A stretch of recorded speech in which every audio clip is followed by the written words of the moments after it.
बिस्मिल्लाहिर्रहमानिर्रहीम। अस्सलामुअलैकुम। दरबारी टीवी यूट्यूब चैनल पर आप सबको खुशामदीद कहते हैं। इस दुनिया में बहुत सारे मज़ाहिब हैं और हर मज़हब का अलहदा अकीदा और रस्म रवाज है। हर कोई अपने मज़हब के दायरा कार में रहते हुए आमाल करता है, लेकिन कभी कभी हम वो चीज़ें भी अपना लेते हैं जो हमारे मज़हब का हिस्सा ही नहीं होती, और इसी वजह से माशरे में बिगाड़ पैदा हो जाता है। मेरी आज की कहानी भी ऐसी ही एक लड़की की कहानी है जिसने अपने मज़हब को छोड़ दिया क्योंकि उसके धर्म में मर्द सुहागरात को अपनी बीवी के साथ कुछ ऐसा करते कि औरतें अपनी जान देने को तैयार हो जाती, लेकिन वो काम ना कर पाती जो उनके शोहर कहते। ये कहानी पूजा की है, जिसे मैं आपको पूजा की ज़ुबानी ही सुना रहा हूँ। मैं भागती चली जा रही थी। अंधेरी रात थी और मुझे कुछ समझ नहीं आ रहा था। किसी भी वक्त बरसात शुरू हो सकती थी। मेरी शादी की रात। मुझे इस तरह सब कुछ छोड़कर भागना पड़ेगा, ये मैंने कभी नहीं सोचा था। बहुत अरमानों से मैं दुल्हन बनी थी, लेकिन उस वक्त मेरी कलाइयों से खून रिस रहा था। मुझे समझ नहीं आ रहा था कि मैं भागकर जाऊंगी तो कहाँ जाऊंगी। मेरा शोहर मेरी तलाश में मेरे पीछे था। मैं जानती थी कि अगर एक दफ़ा उसने मुझे पकड़ लिया तो फिर वो मेरा हशर बिगाड़ देगा, क्योंकि उसकी नज़र में मैं एक बागी औरत थी। भागते भागते मुझे एक मस्जिद का दरवाज़ा खुला नज़र आया और मैं बिना सोचे समझे वहीं दाखिल हो गई। मेरे गले में पड़े भारी जेवर मेरे मुस्तकिल भागने की वजह से ढीले होकर लटक चुके थे। मेरा जूड़ा खुलकर बिखरा हुआ था। मेरे माथे पर डला ताज़ा ताज़ा संदूर मेरे चेहरे पर फैल गया था। मैं सर से पाँव तक एक लुटी हुई दास्तान की तरह थी। अब तो मेरे अंदर भागने की सकत भी ना रही थी। मस्जिद में एक खादिम मौजूद था और शायद वो मस्जिद की सफाई के बाद उसे बंद करने ही वाला था, जो मुझे देखकर ठिठक गया था। मैंने उससे इल्तिजा की कि वो मुझे एक रात के लिए यहीं पनाह दे दे। मैं उसके आगे हाथ जोड़े, ज़ारों की तार रो रही थी। मेरी बात सुनकर वो सोच में पड़ गया। शायद उसे ये खौफ लाहिक था कि मुझे बचाने की वजह से कहीं वो हिंदू मुस्लिम फसाद का बायस ना बन जाए, क्योंकि हमारे इलाके में वैसे ही बहुत ज़्यादा कशीदगी रहती थी। लेकिन मेरी हालत देखकर उसने मुझ पर एक चादर डाली। कहने लगा कि ठीक है बेटी, तुम एक तरफ बैठ जाओ। मैंने रोते हुए उसे इल्तिजा की, अगर कोई मुझे ढूंढता हुआ यहाँ आए तो वो उसे वापस भेज दे। वो कहने लगा झूठ बोलने से ज़्यादा मुनासिब ये है कि मैं मस्जिद का दरवाज़ा ही बंद कर दूँ। उसने मस्जिद का दरवाज़ा बंद कर दिया और ख़ुद मुझसे काफ़ी फासले पर ही आँखें बंद करके बैठ गया।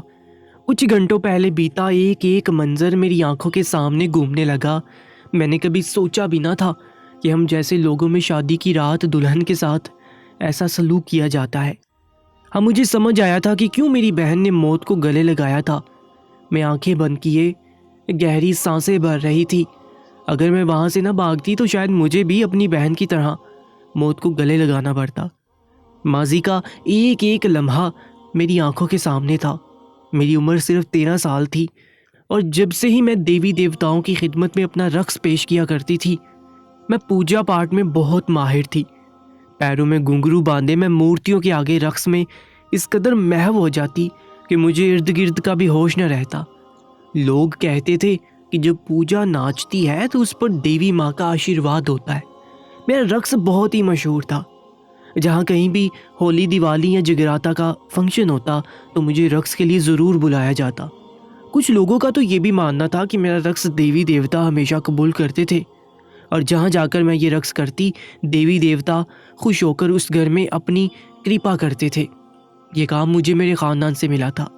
मेरा बाप भी एक मशहूर पंडित था। लोग उन्हें अपने घर की शांति पूजा के लिए बुलाया करते और मैं भी यूं ही उनके साथ लोगों के घर जाया करती।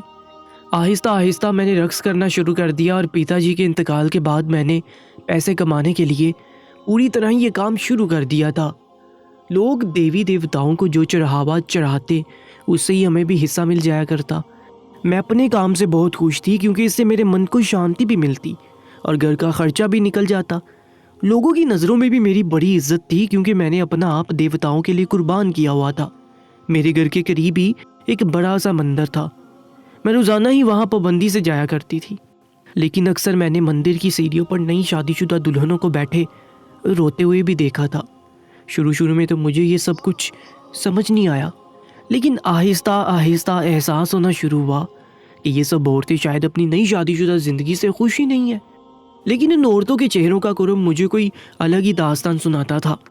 और फिर मेरी बड़ी बहन कामना की शादी होगी। हम दो ही बहनें थीं। कामना दीदी मुझसे बड़ी थी। शादी वाले दिन वो बहुत ही खुश थी क्योंकि वो कृष्णा से अपनी पसंद की शादी कर रही थी। कामना दीदी और कृष्णा एक साथ स्कूल में पढ़ते थे और वहीं से उनकी मोहब्बत का सितारा परवान चढ़ा था। दीदी बड़ी थी और अम्मा की बड़ी लाडली थी, इसलिए अम्मा ने कामना दीदी की पसंद को सर आंखों पर रखा और खुशी खुशी उन्हें कृष्णा के साथ रुखसत कर दिया। लेकिन नसीब के लिखे को कौन टाल सकता है। अगली सुबह जब हम सोकर उठे तो हमें खबर मिली कि कामना दीदी ने खुदकुशी कर ली है। ये खबर हमारे लिए किसी क़यामत से कम न थी। रात जिस कामना दीदी को हमने हंसते मुस्कुराते विदा किया था, अगली सुबह वो सफ़ेद चादर में हमारे सामने बेजान पड़ी हुई थी। कामना दीदी के हाथों की सुर्ख मेहंदी भी अभी तरोताज़ा थी, लेकिन उसका वजूद बेजान हो चुका था। मेरी माँ तो जवान बेटी की मौत पर जैसे दीवानी हो गई। अम्मा ने कृष्णा का गिरबान पकड़ लिया और उससे पूछा कि बता, ऐसा क्या हुआ था जो कामना ने खुदकुशी कर ली है। लेकिन कृष्णा ने साफ साफ कह दिया कि उन्हें इस बारे में कुछ भी इल्म नहीं है। कामना ने उनकी गैर मौजूदगी में खुद को पंखे से लटकाया है। हम गरीब लोग थे, पुलिस कचहरी के चक्कर में कहाँ पड़ते, इसलिए अम्मा मजबूरन जवान बेटी की मौत पर रो पीट के खामोश हो गई। कामना दीदी की मौत ने मुझे हिलाकर रख दिया था। मुझे समझ नहीं आया था कि उन्होंने अचानक खुदकुशी क्यों कर ली है। मेरी बहन तो बहुत ही जिंदा दिल लड़की थी। मैंने कभी सोचा भी नहीं था कि वो इस तरह ज़िंदगी की बाजी हार जाएगी। मैं जानती थी कि कृष्णा भैया उनसे बहुत मोहब्बत करते हैं, तो फिर दीदी के साथ ऐसा क्या हुआ जो उन्हें खुदकुशी करना पड़ी। ये बात मेरे दिलो दिमाग में हलचल मचा रही थी। जैसे जैसे दिन गुजर रहे थे हम लोगों को अपने गम पर सब्र आ गया, क्योंकि इसके सिवा कोई चारा भी नहीं था। लेकिन आहिस्ता आहिस्ता मुझे महसूस हो रहा था कि हर नई दुल्हन जब शादी के अगले दिन देवी को माथा टेकने आती तो उसकी शक्ल अजीब होती और चेहरे का रंग ऐसे उड़ा हुआ था जैसे रात भर न जाने उसके साथ क्या हुआ हो। या फिर शायद दीदी के इंतकाल के बाद ही इस बात को बहुत ज़्यादा महसूस करने लगी थी। दीदी को गुजरे महीना होने वाला था और मुझे घर चलाने के लिए अपना काम जारी रखना था। मुझे मेरे ही इलाके की बड़ी हवेली वालों ने एक फंक्शन में राधा कृष्णा के आगे रक्स के लिए बुलावा भेजा। मैं जानती थी कि वहाँ मुझ पर अच्छा खासा पैसा लुटाया जाएगा, इसीलिए मैंने इनकार ना किया और मैं चली गई। राधा कृष्णा की जोड़ी तो वैसे ही मेरी पसंदीदा जोड़ी थी। उनके आगे नाचते मैं दुनिया भूल जाती थी। ये भी एक ऐसी ही रात थी। मैंने छोटी सी चोली और घाघरा पहना हुआ था। घुंघरू पहने मेरे पाँव थरक रहे थे और मुझे ज़माने की कुछ खबर ना थी। मैंने रक्स शुरू किया तो हर कोई मेरे सहर में मुब्तला हो गया। मेरे लबों पर एक ही जुमला था कि राधा तो बनी है, बस शाम की, और मैं नाचती ही चली जा रही थी। अपना वजूद राधा कृष्णा के आगे मट्टी में रौंद देने पर जो खुशी मुझे हासिल होती थी वो बयान करने से बाहर थी। हर कोई मुझे बड़े पंडित की बेटी के नाम से जानता था। मेरे रक्स ख़त्म होने के बाद मेरे हाथ में बहुत सारा पैसा थमा दिया गया। हर कोई मुझसे खुश था और वहीं मेरी मुलाकात मीर से हुई। मीर एक खूबसूरत लंबा चौड़ा जवान था जो मेरी खूबसूरती और मेरे रक्स का पूरी तरह दीवाना हो गया था। वो भी देवी देवताओं और पंडितों पर हद से ज़्यादा यकीन रखता था, इसीलिए हम दोनों के जहन आपस में मिल गए थे। हम दोनों ने बाकी का फंक्शन एक साथ ही गुजारा। पूजा का सिलसिला शुरू हो चुका था, लेकिन हम दोनों सबसे दूर बैठे एक दूसरे में मगन थे। मीर की बातें मुझ पर जादू कर रही थी। उसकी बातें ऐसी थी कि मैं लम्हों में ही उसकी मोहब्बत में गिरफ्तार हो गई थी। इस तकरीब के बाद से मेरा और मीर का मिलना जुलना बढ़ गया था। मैं रोज़ सुबह उठते ही मंदिर जाती, पूजा करती, देवी देवताओं के आगे अपना रक्स पेश करती और शाम तक मंदिर में ही रहती। लेकिन अब मैं दोपहर के वक्त मीर से मुलाकात के लिए मंदिर से बाहर निकल जाया करती थी। वो मंदिर के बाहर ही मुझसे मिलने आया करता था, जहाँ फूलों की खरीदो फरोख्त होती थी। हमारी मुलाकातों का सिलसिला बढ़ा और मोहब्बत ने ज़ोर पकड़ा तो मीर ने मुझसे शादी की बात कर डाली। जब से मेरी बहन इस दुनिया से गई थी मुझे शादी के नाम से खौफ आने लगा था। उसने भी तो मोहब्बत की शादी की थी, लेकिन उसका भयानक अंजाम मेरे सामने था। मैंने मीर से सोचने के लिए कुछ वक्त मांगा और जब अपनी माँ को ये बात बताई तो मेरी माँ बहुत खुश हुई। कहने लगी कि वो लोग बहुत अमीर है, अच्छा है तू भी एक अच्छे घर में चली जाएगी। अम्मा को तो इस रिश्ते पर कोई एतराज़ नहीं था, लेकिन मुझे ही अजीब सी बेचैनी का एहसास हो रहा था। मीर का इसरार बढ़ा तो मैंने शादी की हामी भर ली और देखते ही देखते हम दोनों की शादी का वक्त हो गया। लेकिन मैंने मीर से कह दिया था कि मैं शादी के बाद भी देवी देवताओं की पूजा नहीं छोड़ूंगी और इसी तरह मंदिर को वक्त दिया करूंगी। मीर को इस बात पर कोई इतराज़ नहीं था। मेरी शादी का सुनकर मेरी एक शादीशुदा सहेली मुझसे मिलने के लिए आई। तन्हाई में कहने लगी, पूजा, हमारे यहाँ के मर्द अच्छे नहीं होते, इससे अच्छा तो किसी गैर मज़हब में शादी कर लेती। उसकी बात सुनकर मैं चौंक उठी। उसके चेहरे पर एक अजीब सा दर्द था। मुझे लगा कि शायद उसका शोहर अच्छा नहीं है और वो अपनी शादीशुदा ज़िंदगी में खुश नहीं है, इसलिए ऐसी बातें कर रही है। उसकी बात सुनकर मैंने उसे डांटा कि भला अपना धर्म छोड़कर कोई दूसरे धर्म में शादी करता है क्या। मेरी बात सुनकर अक्षरा धीरे से मुस्कुराई। कहने लगी, जब हमारे लोग धर्म के नाम पर हमें बर्बाद करते हैं तो फिर धर्म छोड़ देना कोई गलत बात नहीं। मुझे लगा कि शायद अक्षरा की जहनी हालत ठीक नहीं है, इसलिए मैंने उसकी बातों पर ज़्यादा ध्यान नहीं दिया। लेकिन कुछ ही वक्त में मुझे एहसास हो गया कि उसने बिल्कुल ठीक कहा था। लेकिन उस वक्त तक बहुत देर हो चुकी थी। शादी का दिन आ गया था। मैं दुल्हन बनी गज़ब ढा रही थी। हर कोई ही मेरी शादी पर बहुत खुश था। मैं भी दिल में बहुत से अरमान लिए शादी के फेरे ले रही थी। मीर ने मेरी मांग में अपने नाम का संदूर भर दिया था और उसी के नाम का मंगलसूत्र पहने मैं खुद को मुकम्मल महसूस कर रही थी। लेकिन मुझे क्या मालूम था कि आगे मेरे लिए कैसी तबाही मेरी मुंतज़िर है। मैं रुखसत होकर मीर के साथ गाड़ी में बैठी तो हमारे इलाके के रवाज के मुताबिक पहले हमें बड़े मंदिर जाना था, जहाँ काली माता के आगे माथा टेकना था और बड़े पंडितों और पुजारियों से आशीर्वाद लेना था ताकि हमारी शादी सफल हो। हमारे इलाके में हर शादी इसी तरह मुकम्मल होती थी। मैं खुशी खुशी मीर का हाथ थामे मंदिर की सीढ़ियाँ चढ़ रही थी। ये मेरी ज़िंदगी का सबसे खूबसूरत सफ़र था। काली माता का मंदिर पहाड़ी के ऊपर था और हम दोनों ने एक साथ कई सौ सीढ़ियाँ पार की थी। माथा टेकने के बाद जब बड़े पंडित से आशीर्वाद लेने का वक्त आया, उन्होंने मेरा माथा देकर बताया कि हम दोनों की आने वाले वक्त में कुछ गिरे हैं जिन्हें सुलझाना बहुत ज़रूरी है, वरना हम दोनों में से किसी एक की मृत्यु लाजमी है। ये सुनकर हम दोनों के ओसान ख़ता हो गए। मीर ने पंडित जी के आगे हाथ जोड़ दिए और उनसे इल्तिजा की कि हमारे इस मसले का कोई हल बताए। पंडित जी ने बताया कि आज की रात हम दोनों को मंदिर में ही गुजारनी होगी और काली माता से अपने मुस्तकबिल के लिए प्रार्थना करनी होगी। ये कोई मुश्किल काम नहीं था, इसलिए हम दोनों ही राज़ी हो गए। बड़े पंडित जी ने बताया कि उन्हें मेरे साथ बैठकर पूजा करनी होगी और मीर को दूसरे पंडित के साथ आज की रात हम दोनों को अलहदा ही गुजारनी होगी ताकि वो अपनी पूजा के ज़रिए हमारी कुंडलियों को ठीक कर सकें। मंदिर के अंदर कई कमरे बने हुए थे। दूसरा पंडित मीर को अपने साथ ले गया, जबकि बड़े पंडित जी ने मेरे साथ पूजा का अमल शुरू किया। उन्होंने अपने साथ 2 और पंडितों को शामिल कर लिया था। मुझे काली माता के आगे लिटा दिया गया था और पूजा शुरू हो गई थी। लेकिन इसके बाद कुछ ऐसा हुआ कि मेरे होश उड़ गए। पंडित जी की पूजा जारी थी, लेकिन मेरे लिए वहाँ रुकना मुमकिन नहीं था। मैं बिना सोचे समझे वहाँ से उठी और भागती ही चली गई। जितनी देर में उन लोगों को मेरी हरकत का एहसास होता, मैंने तेज़ी से भागना शुरू कर दिया था। मेरे लिए रुकना मुमकिन नहीं था। मंदिर की घंटियाँ बहुत ज़ोरों शोर से बज रही थी और ऐसे में पंडितों की आवाज़ें और मेरे भागने पर होने वाला शोर मीर तक नहीं जा सकता था और मुझे इस मौके का फ़ायदा उठाकर दूर निकल जाना था। मुझे इस वक्त मीर से भी नहीं मिलना था और ना ही कोई बात करनी थी, क्योंकि मैं जानती थी कि वो कभी मुझ पर भरोसा नहीं करेगा। और घंटे भर भागने के बाद मैं एक मस्जिद में दाखिल हो गई थी।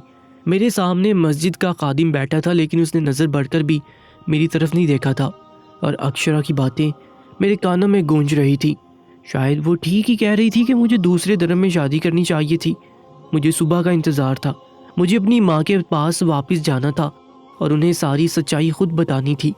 मैं उन्हें बताना चाहती थी कि दीदी ने मौत को गले क्यों लगाया है और मैं शादी से क्यों भाग गई थी, क्यों हमारे इलाके की दूसरी लड़कियां खुश नहीं थीं और शादी की रात उनके साथ क्या किया जाता था। जैसे ही सुबह का उजाला फैलने लगा, मैंने मस्जिद के खादिम से गुजारिश की कि मैं उनकी चादर में ही यहाँ से जाना चाहती हूँ, क्योंकि मेरी हालत बहुत ज़्यादा ख़राब थी। वो कहने लगी, बेटी, तुम्हारी हालत ऐसी नहीं है कि तुम इस हाल में कहीं जाओ। रात के वक्त मुझे ये कहना मुनासिब नहीं लगा, लेकिन अब मैं चाहता हूँ कि तुम मेरे घर चलो। वहाँ मेरी बहन है। मेरा घर यहाँ से थोड़ा दूर है। तुम मेरी बहन का लिबास पहन लेना और उसका बुर्का पहनकर जहाँ चाहो चले जाना। मुझे उस आदमी की बात ठीक लगी। वाकई मैं अभी तक शादी वाले लिबास में मौजूद थी, इसलिए मैं उसके पीछे पीछे उसके घर पहुँच गई। उस आदमी की बहन पहले तो मुझे देखकर हैरान रह गई और फिर उस आदमी के कहने पर उसने मुझे अपना लिबास और बुर्का दे दिया। उस लड़की का नाम सायरा था और वो बहुत ही अच्छी और नेक लड़की थी। उसने मुझसे कोई ऐसा सवाल नहीं किया था कि जिसका जवाब देना मेरे लिए मुमकिन नहीं होता। मैं उन लोगों की बहुत शुक्रगुजार थी कि उन लोगों ने बिना मुझे जाने मेरी बहुत मदद की। मैं उनके अखलाक से बहुत ज़्यादा मुतासिर हो गई थी। सायरा ने बहुत ही खुश अखलाकी से मुझे दोबारा अपने घर आने की दावत भी दी थी। मैं उसका बुर्का पहनकर अपनी शनाख्त पूरी तरह छुपा चुकी थी और उनके घर से निकलकर अपनी माँ के घर चली गई थी, जहाँ मेरी माँ अपनी किस्मत पर मातम मनाती बैठी हुई थी। मेरी माँ को लग रहा था कि एक बेटी शादी की रात खुदकुशी करके मर गई तो दूसरी बेटी शादी की रात पता नहीं कहाँ गायब हो गई। मैं जाकर अपनी माँ के कदमों में बैठ गई तो मेरी माँ मुझे देखकर हैरान रह गई और फिर मेरा हाथ पकड़कर अपने साथ कमरे में ले गई और सख्ती से पूछने लगी, तू शादी की रात अपने शोहर को छोड़कर कहाँ चली गई थी? मैंने तुम दोनों बहनों की शादी तुम्हारी पसंद से करवाई, लेकिन इसके बावजूद भी तुम दोनों ने मेरे मुंह पर कालिक पोत दी। मैंने रोते हुए अम्मा को रात वाली सारी बात बताई, लेकिन मेरी माँ को तो मेरी एक बात पर यकीन ना आया और उन्होंने एक ज़ोरदार थप्पड़ मेरे मुंह पर दे मारा। कहने लगी कि तुझे कुछ शर्म नहीं आती ऐसी बात करते हुए? तू हमारे बड़ों के बारे में ऐसी गंदी जुबान निकाल रही है। तेरी तो आने वाली ज़िंदगी पूरी की पूरी अमावस बनने वाली है। मुझे यकीन ही नहीं आया कि मेरी माँ को मेरी बात पर यकीन नहीं आ रहा। मैंने अपनी माँ को बहुत यकीन दिलाने की कोशिश की, लेकिन वो तो पंडितों के बारे में कुछ भी सुनने को तैयार ही नहीं थी, क्योंकि मेरा बाप भी एक बड़ा पंडित था। मेरी माँ कहने लगी, तुझे ऐसी बात करने से पहले मर जाना चाहिए था। तूने सोचा भी कैसे कि बड़े पंडित जी तेरे साथ गलत हरकत कर सकते हैं? मैंने अम्मा को बताया कि पूजा के नाम पर पंडित जी ने मुझे काली माता के सामने लिटाया और फिर मेरे वजूद पर हाथ फेरकर मेरे साथ गलत हरकत की शुरुआत की।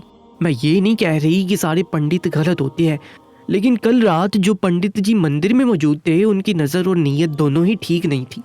और हर रात यही पंडित जी काली माता के मंदिर में होते हैं और शायद ये हर नई नवेली दुल्हन के साथ इसी तरह अपनी हवस मिटाते हैं। मेरी बात सुनकर मेरी माँ को तो जैसे तैश आ गया और उन्होंने मुझे मारना शुरू कर दिया।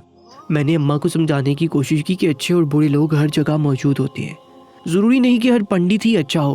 कुछ लोग पंडित का लबादा ओढ़कर गलत हरकतें करते हैं और आपको मेरी इस बात पर यकीन करना पड़ेगा। लेकिन मेरी माँ ने तो जैसे मेरी बात ना समझने की कसम खा ली थी। मेरी माँ ने गुस्से में कहा कि मैं अभी मीर को बुला रही हूँ, वो तुझे वापस बड़े पंडित के पास ले जाएगा, तेरा इलाज तो उन्हीं के हाथों होगा। अम्मा की बात सुनकर मेरे होश उड़ गए थे। मैं दोबारा उस पंडित के हाथों का खिलौना नहीं बनना चाहती थी। अम्मा मीर को बुलाने के लिए टेलीफोन की तरफ बढ़ी और मैं मौका देखकर एक दफ़ा फिर घर से फरार होगी। मैं जान गई थी कि अब मेरा यहाँ रुकना मेरे लिए ख़तरनाक हो सकता है। कोई भी पंडितों के बारे में कोई गलत बात सुनना नहीं चाहता था और इसी बात का फ़ायदा उठाकर बड़े पंडित जी ने मंदिर को अपनी हवस पूरी करने की जगह बना ली थी। बहुत देर तक भागने के बाद जब मुझे समझ नहीं आया कि अब मुझे कहाँ जाना चाहिए, तो मैं बिना सोचे समझे सायरा के घर पहुँच गई। सायरा एक दफ़ा फिर मुझे अपने दरवाजे पर देखकर खुश हुई और उसने मुझे अंदर आने की इजाज़त दे दी। मैंने सायरा और उसके भाई को तमाम हकीकत से आगाह किया तो उन्होंने मुझे अपने घर पनाह देने की हामी भर ली। कुछ दिन तक मैं सायरा के साथ ही रही। वो मेरे साथ नमाज़ पढ़ती, तिलावत कुरान पाक करती तो मेरा दिल बेकरार सा हो जाता और मुझे ऐसा लगता जैसे ये कलाम मुझे अपनी जानिब खींच रहा हो।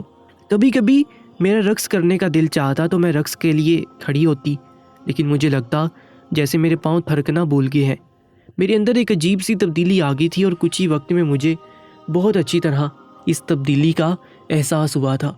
मेरा दिल खुद ब खुद तलावत की तरफ माइल होने लगा था।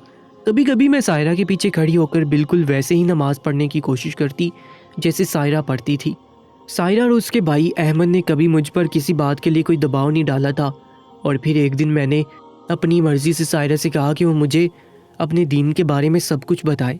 सायरा और उसके भाई ने आहिस्ता आहिस्ता मुझे अपने दीन से रोशनास करवाया और मुझे एहसास हुआ कि यही वो मज़हब है जिसे मुझे अपनाना है। जो इज़्ज़त, हिफाजत, मुकाम और मर्तबा इस्लाम में औरत को हासिल था वो मेरे दीन में नहीं था। जिस तरह मैंने मुसलमान मर्दों को अपनी बीवी और बेटियों की हिफाजत करते और इज़्ज़त करते देखा था तो इनसे पूरी तरह मुतासिर हो चुकी थी। और फिर दीन इस्लाम की तालीमात हासिल करने के बाद तो मेरे लिए हिंदू रहने की कोई वजह बाकी नहीं बची थी। मैं पंडित जी के हाथों अपनी इज्जत नहीं लुटवा सकती थी। शायद इसीलिए मुझे हिदायत का रास्ता मिल गया। मैं मुसलमान हो गई थी और अब मेरा नाम पूजा नहीं बल्कि फ़ातिमा है। मैंने अपनी मर्ज़ी और खुशी से अहमद के साथ निकाह कर लिया है। मैं ये नहीं कहती कि हर इंसान ही गलत होता है, लेकिन जिस पंडित जी से मेरा वास्ता पड़ा था मैं दावे के साथ कह सकती हूँ उनकी नीयत में फितूर था। शायद खुदा को मुझे इसी तरह हिदायत देनी थी जो मुझे मिल चुकी थी। आप लोग भी मेरे हक़ में दुआ कीजिएगा कि मैं और अहमद अपनी आने वाली ज़िंदगी में दीन पर साबित कदम रहें। कमेंट सेक्शन में आमीन ज़रूर लिखिएगा और ऐसे ही सच्चे वाक़यात और सबक आमूज़ कहानियों के लिए हमारे यूट्यूब चैनल को सब्सक्राइब कर लीजिएगा। इंशाल्लाह मुलाकात होगी एक नई वीडियो के साथ। तब तक के लिए अल्लाह निगहबान।